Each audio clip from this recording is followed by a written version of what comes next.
teachers. And that continues the vicious cycle of poor children getting access to poor places, who then get access to poor income, who have children who get access to poor places. So the education system, actually, as it is now, even though we all like the GSAT and probably don't want to give it up, but the education system as it is reinforces the inequality and inequity in the Jamaican society. Mr. Speaker, we have not measured the psychosocial impact on self-esteem and social outlook of the thousands of Jamaicans each year who don't make it to a good school. Using GSAT as a placement mechanism, as I said, reinforces rather than transforms inequity in our society. Much of our social and economic problems stems right back to the education system not being the catalyst and vehicle for social transformation and mobility as it should be. Our slowness to address the issue of failing schools condemns the students in those schools to poor life chances, wastes their potential in them, wastes the potential inherent in them to the economy, and ends up costing the country in national security, social welfare, and health expenditure. I know many are saying to themselves, I am dreaming to even think that all schools in Jamaica can perform to high standards. It is not a dream. Singapore managed to accomplish this. Their education system started in a similar way. In particular, Mr. Speaker, they had to deal with 3 ethnic groups and 3 different populations. But, Mr. Speaker, they took some bold steps.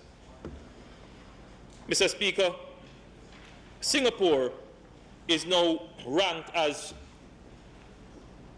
either number 1 or number 2, I believe, in the teaching of mathematics. Very high. In fact, they are in the top 5 in terms of, they're number 1 in mathematics. Number 1 in mathematics. But generally, their education system is now ranked in the top 5 in the world. Mr. Speaker, they took some bold steps. You know what they did? Regardless of the issue of cultural identity as it relates to language, they made a firm decision. They said, English is the language of instruction. English is the language of business.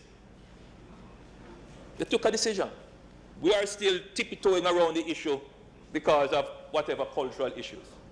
We must make a clear understanding that if you want to grow, there are some things that you must do in your education system. And I think Jamaica must make up its mind as to whether or not we are going to be using English as our language of instruction. Mr. Speaker, they took some decisions. They took some decisions, Mr. Speaker, about what they are going to train their children in. You know, Mr. Speaker, it may surprise you that 76% of the Jamaican labor force has no formal training in anything. 76.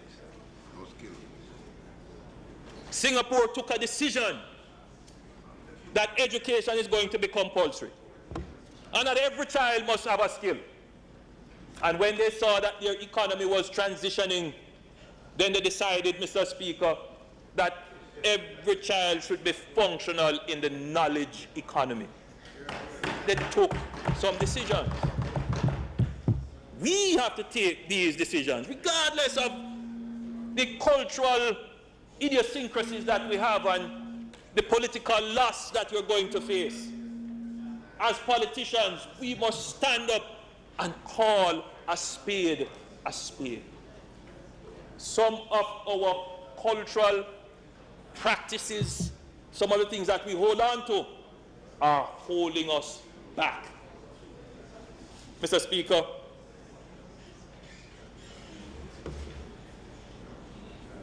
I'm sure we can bring our education system to world standards. We started a process a decade ago. And let me say this, Mr. Speaker. It was Prime Minister Patterson who started it. Then Leader of the Opposition, Edward Seaga, came on board.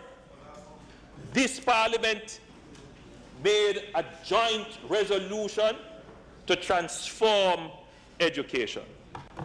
So it is not that it is outside of our capacity. And I believe that the way in which I have conducted myself in the education portfolio and the way in which the minister has conducted himself, we have set an example that we can disagree, but we must do it in such a way that preserves the dignity and respect for education. So, Mr. Speaker, I believe it is now time to recommit the Parliament again to another transformation project for education. And this time the Parliament must be more involved. The MPs need to be more involved. The Prime Minister must be more involved. And you know, Mr. Speaker, I am always involved in education. It is the most powerful tool that the government has to move Jamaica from poverty to prosperity.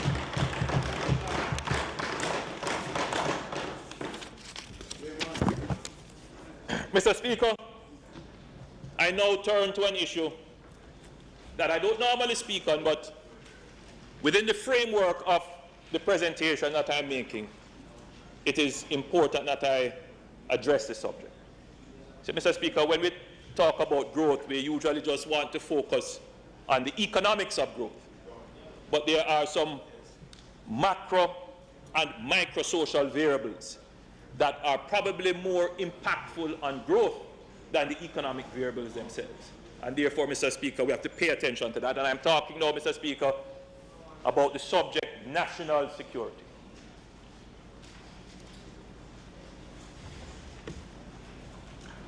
Mr. Speaker, we have a crisis on our hands. We wake up each day to horrors of gruesome murders. The elderly are not being spared. Pregnant women are not being spared. Our children are not being spared. This morning, Jamaica woke up to the news that 4 people, including an 8-year-old child, were killed last night in Richmond, Cambridge, St. James. Our children, Mr. Speaker, the future of the nation, are being murdered in numbers no civilized society should tolerate.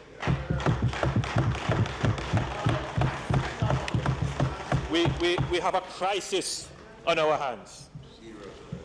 Mr. Speaker, it should be the primary concern of any government to protect its citizens and shape an environment that enables all to enjoy freedoms, rights, and the pursuit of life goals. Mr. Speaker, in our vision of development, national security is central to growth and moving from poverty to prosperity. It is a fact that when the PNP is in power, the crime rate spirals out of control.